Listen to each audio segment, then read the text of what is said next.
Kucho. Universal Studio Japan yun guys. Universal Studio Japan, 190 din lang.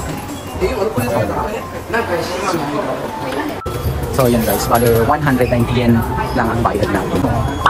Nice! Shimasu, kore daijoubu? Kore daijoubu? Nare.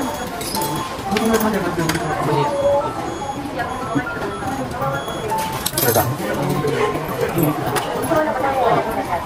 Okay. So ayun lang, pipilutin natin yung ito. Check natin, tapos ito 190. Yan. Ibang bosi pa pasok na. Nung nakaraan ba rin, ngayon ito papel naman pasok na. Siyempre, lalabas yung sukli. Ano lang yan guys? 1, 2, 3. Tapos yung ticket. Tapos punta siyempre sa ibang way. So, Nishikujo tayo. Yan yung pupuntahan natin ngayon. Nishikujo. So, pasok natin. Tapos, siyempre ito huwag mong kalimutan talaga. Mochiron desu. Number 2, Nishikujo. Mag-escalator pa. Diyan tayo sasakay guys, Nishikujo. Pagdating sa Nishikujo, lilipat tayo ng isang train. Pero hindi ka na magbabayad kasi yun na yung binayad mo, yung 190 na yun. Daming tao guys.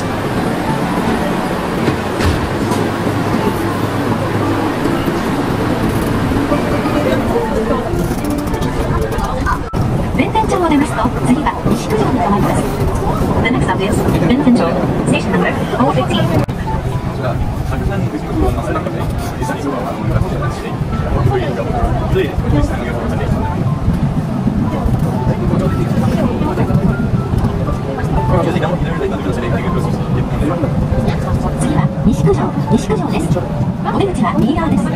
The next stop is Nishikujo.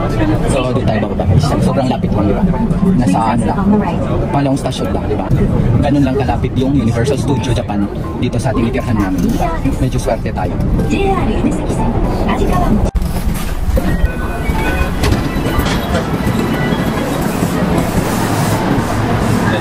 Lipat lang tayo dito sa kabilang train.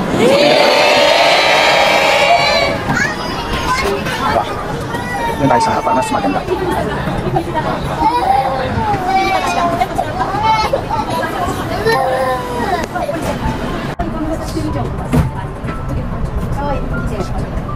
Likod pala to guys, akala ko harap. Oh no! 今日も JR 西日本をご利用くださいましてありがとうございます。この電車はユニバーサルシティ方面桜島行きです。This is the train to Universal City, bound for Sakurajima.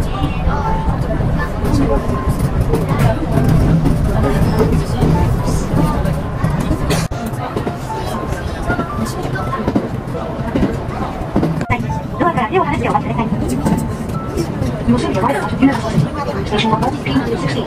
Doors on the left side will open. Please hold here for Universal Studios 2. Please hold your hands away from you. Ang bilis lang guys. So, andito na tayo sa Universal Studio Japan. Diba? Napakalapit lang talaga natin. Pero parang maglalakad to. Mas maganda yung ibang, ibang...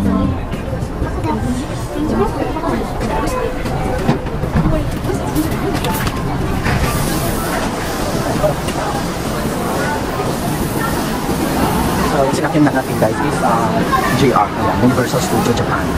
JR Railways. So, bali ano yun. Iba-iba nga yung mga sakayan dito guys. Universals. Ganyan karami ang tao kahit hapon. Sinadya ko pumunta dito ng hapon. Para, kasi pag umaga, sobrang dami talagang tao. Na, nasubukan ko na pumunta dito ng maaga. Sobrang talagang daming tao. Kaya, kahit hapon na, ang dami pa rin mga tao pumunta dito.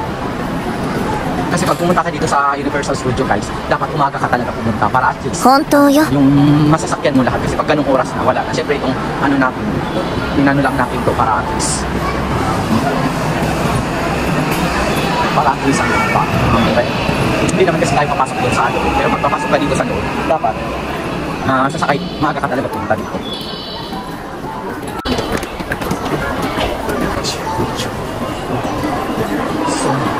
Bali parehas lang pala. JR din pala yung sinakyan ko dati. So, tiyan. Dito tayo lalabas tayo. Arigatou gozaimasu. Kuha ng ticket.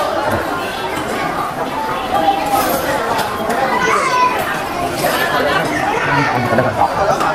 Paglabas mo ng train station, makikita mo talaga tong Dito, so may mga kainan dito guys. Parang mall yan siya. City Walk Osaka Universal. Kahit tanghali na marami pa talagang tao sa labas. Lalo na sa loob. Sobrang dami talagang tao doon sa loob. Kaya pag pupunta ka dito, kailangan maaga ka by mga 7 AM pa. Mas maganda talaga pumunta ng maaga. Tapos lalabas ka na lang sa gabi. Kasi maganda rito sa gabi. Ang daming ilaw dito. Oh yes. Yan, yung mga hotel. Yan yung tsura ng Universal Studio dito. Saan? Labas lang. Labas pa lang to guys, di ba? Parang ang ganda na. Sa labas pa lang.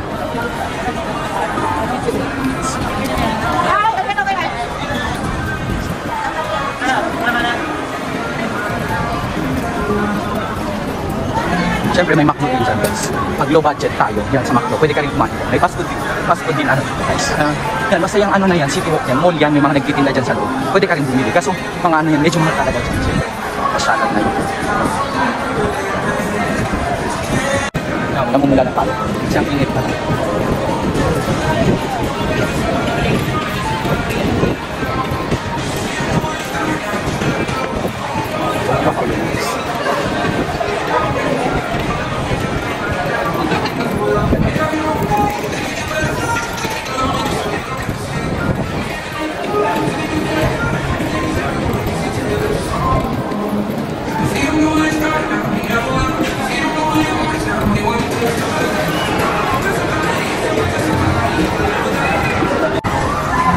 So ayan na nga guys, yung Universal Studio Japan.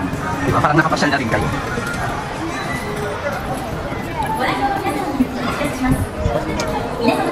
Maganda rin pumunta dito pag yung cherry blossom. Parang ito, yung spring season gano'n. We will be conducting baggage inspections to ensure that all guests can enjoy the park safely. Yan guys, yung Universal Studio Japan. Labas pa lang yan guys, diba? 各位旅客安全游览入场，我们正在实施随身行李的检查，敬请各位协助。 게스트 여러분이 안심하고 파크를 즐기실 수 있도록 So ang init talaga guys, grabe. 여러분의 많은 Kaya mahirap talaga pumunta dito ng sobrang init kasi ng summer, mainit talaga. Kaya maganda pumunta ng Japan by mga November, December, January, February, March yan, malamig talaga.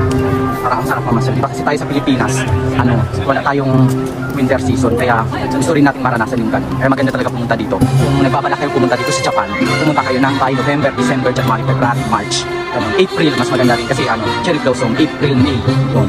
Tapos pagdating ng, sa April ang pinakamaganda kasi cherry blossom siya. Siyempre hindi pa dyan nagtatapos guys kasi yung globe na pinaka-aabangan nyo, pinalapitan natin yung roller coaster.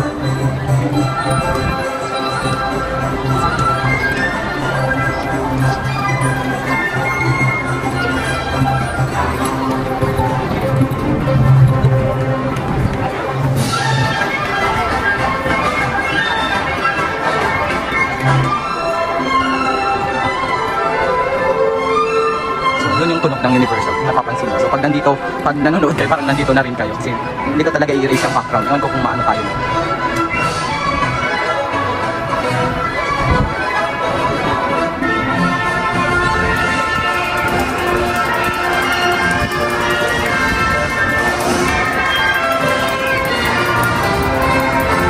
Yan, tignan sila.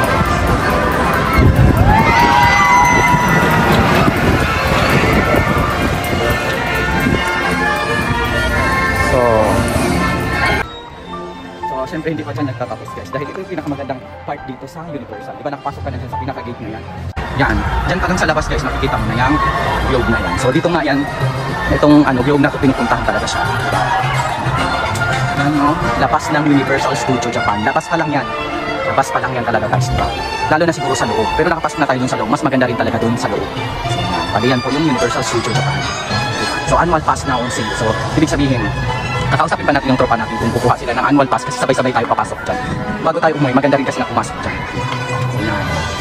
So yan yung Universal. So ikutin natin yun para makita nyo. Kasi ang ganda talaga. So syempre lapitan natin.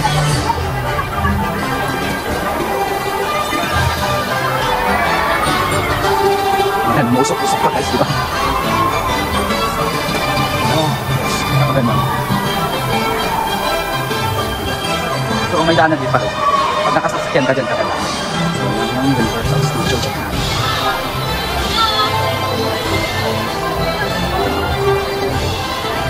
So Kung gusto nyo pumunta dito nang ayaw nyo pumunta dun sa pinakaloob, pwede rin. Kasi nga, dito ka lang sa labas, mag-enjoy na kayo. So ayun, ganun karami ng mga tao doon sa loob. Kaya kung gusto nyo pumunta dito, dapat mag-aga talaga kayo. Kasi pilahan doon sa loob, pag sasakay ka, pilahan talaga.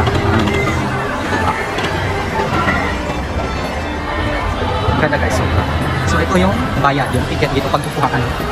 So, actually pag annual fee standard, yan, 5 yen. So, 20 ka lang, ay hindi, 5 yen, dalawang dapat lang yung admission fee. So, tax include, pag bata, yan 14, pag matanda, 5 yen. Ito naman, Grand Royal. So, bali mas mahal dito. Kasi nga siya, Inverse Prime Annual Fee Grand Royal. So, may yan, may mga inclusion yan na wala dito. Tapos pag daily pass, syempre, ayun noon, 9,400. So, pag senior ka, yan, 8,500. Pero pag yan, daily 9,400. Disabled Studio Pass. Hindi natin alam yung schedule. Disabled Studio Pass, 4,700. So, ito isa at kalahating araw, Chimangins, di ba mas mahal? Kaya dito ka na kumuha ng, mas maganda kasi yan siya, sana. Mas okay yung So, bali, ito nga pala yan. 9 to 8. Push attraction yan. So, Twilight Pass available from 2. So, pwede pala ako pumasok. Yan, 6 lang pag Twilight Pass. Kaya pala may mga pupuntahin talaga dito ng tanghali. Kasi meron palang, hindi ako sigurado kung yan ba yun. So, yan. Pero bala ko talaga kumuha yung 5 yen, yung dalawang dapat. Gusto ko po yung 5 yen. Kasi bago tayo umuwi ng Pilipinas, papasukin natin. Saya din siya guys. Pero yung pila, hindi ganun kasaya kasi sobrang haba talaga ng pila. Hanggang dito lang muna tayo sa labas. Pero papasukin din natin. Nakapasok na rin kasi ako dyan. So dito pa lang sa labas, kung mga trainee kayo na pupunta dito sa Japan, tapos dito kayo na-assign sa Osaka, o kaya dito yung dito kayo mag-aaral mura ng 1 month, kasi ganun pag trainee visa. Kasi kami dati, dito rin kami sa Osaka, nag-training ng 1 month. So may 1 month training, pwede kayo pumunta dito kahit labas lang. Sobrang mura lang ng pero depende yan sa lugar. Baka malayo sobra. So yun lang guys. Yun lang ang pwede natin ipakita for today's video. At yan nga ang Osaka Studio Japan, Universal Osaka Studio Japan guys. Saka maganda rin pumunta ng gabi dyan kasi may ilaw talaga yan guys. Maganda rin yan sa gabi. So yung mga 6 o'clock yan maganda rin kasi, pero mas maraming tao pag ganong oras na. Kasi yung mga nandyan sa loob, magsisilabasan na yan silang lahat at makikipagpicturean na yan dito. Yung mga tao dyan sa loob dyan, lalabas yan sila. At syempre ito yung pinaka-spot na kasi wala na yun doon sa loob. Dito lang yung makikita sa labas ng Osaka Studio, Universal Studio Japan. Ganun guys. So meron palang exit din dito guys. So bali dalawa yan, di ba alam kung saan to papunta. Basta may mga, parang pag mga nakasasakyan ka pala, dito ka papasok kasi nandyan yung parkingan ng, medyo binago na nga to kasi last time nung pumunta ako dito, mga puno yan dyan. Ngayon iba na siya, parang dinirenovate nila. May gagawin ata sila dyan, diba? Dagdag ng construction. So yun pala yung Harry Potter guys, yung Harry Potter na. So medyo malawak din guys sa loob, nakapasok na nga ako dyan isang beses. Sobrang lawak. So gusto kong pumasok dyan pero gusto kong kunin yung annual fee na nga para mas tipid kasi hindi mo kayang ikutin yan ng isang araw lang. So pag annual fee kasi yung kinuha mo, pwede ka nang ulit-ulit dyan, parang yung tingnan mo nagtitiktok din. Yung parang pag annual fee yung mo kinuha mo, nakasave ka na kasi sa isang araw kung hindi mo siya maikot, pwede kang bumalik ng hindi ka na magbabayad ng entrance fee kasi nga annual fee na yung kinuha mo. So annual pass now is on sale, ganun yun. Pwede tayong kumuha ng annual pass dyan. Tatanungin muna natin yung mga tropa natin, baka kuha sila para may kasama rin ako. Kasi mahirap din kasi mag-isa na pumasok. So yun na nga guys, hanggang dito na lang ang ating videos. Thank you for like and share na rin nyo. And also, follow my YouTube account at Madugala Japan Vlog. Marami pa akong i-share sa inyo at least malay mo, isa kayo sa mga pupunta dito sa Japan. Isa kayo sa mga pupunta dito sa Japan. At syempre, di ba, at least may idea na kayo kahit paano. Kahit dito lang tayo sa labas ng Universal Studio, mag-enjoy na tayo. Ganyan yung Pinoy. Bye-bye. Otsukaresama deshita. Arigatou gozaimashita. Bye-bye. Paulit-ulit. Bye-bye.